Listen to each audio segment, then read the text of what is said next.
Developing story in the Bronx. Neighbors are stunned one day after two children were found dead with stab wounds inside of a family shelter in the Mount Hope section. Tonight we're hearing from neighbors as many ask if anything could have been done to save them. CBS 2's Kristie Keleshian is following the investigation. A growing memorial sits outside the Echo Place family shelter, remembering who police sources identify as 3-year-old Deshaun Fleming and 11-month-old Octavius Canada. It's shocking to me, especially to know that I knew the boy.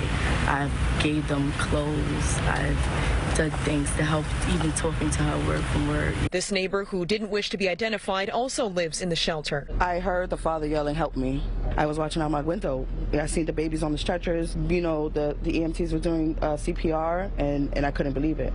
I was on my window yelling. I couldn't believe it. Police got a call at around 7:20 Saturday night about a woman acting erratic but non-violent with no weapons.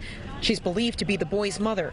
Additional information said the female was trying to burn items inside of the kitchen area.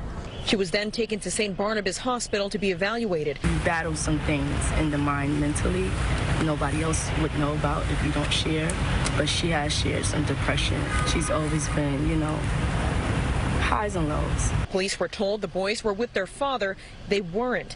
Police sources say their father, Columbus Canada, returned to the apartment shortly after to find his two sons with stab wounds to their necks and torsos in a bathtub with water under clothing. I did notice when all the EMTs were coming, I went out to the hallway. I did see a puddle of water on the second floor. From the third floor, the water was leaking because as I came out after everything did occur, I did see the first floor was full of water as well. So it did come down, the water. Francis Pimentel across the street believes he saw the mother before she was taken to St. Barnabas. I see a lady that she was acting crazy, say, "Oh my God, what I did." So I asked her, "Yo, miss, what happened? You okay?" And she looking at me, but she don't say nothing to me. She just looking at me. She said, "Oh, what I did." Next to the shelter is a tenant building, and neighbors here say the walls are so thin they constantly hear their neighbors. Sometimes I'll be trying to sleep and I could hear them literally beating on their child. I gotta bang on the wall so that they could stop. A Department of Social Services spokesperson said in a statement, quote, "This is an incredibly heartbreaking and shocking tragedy.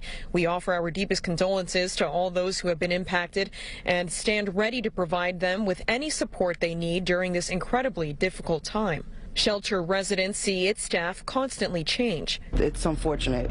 I would think with people they would have psychology, somebody go through the process and they come in intake and they go through the process, but they don't do any of that. 3-year-old Deshaun Fleming was described by neighbors as a happy boy who was always at the park in the Mount Hope section of the Bronx. Kristie Keleshian, CBS 2 News.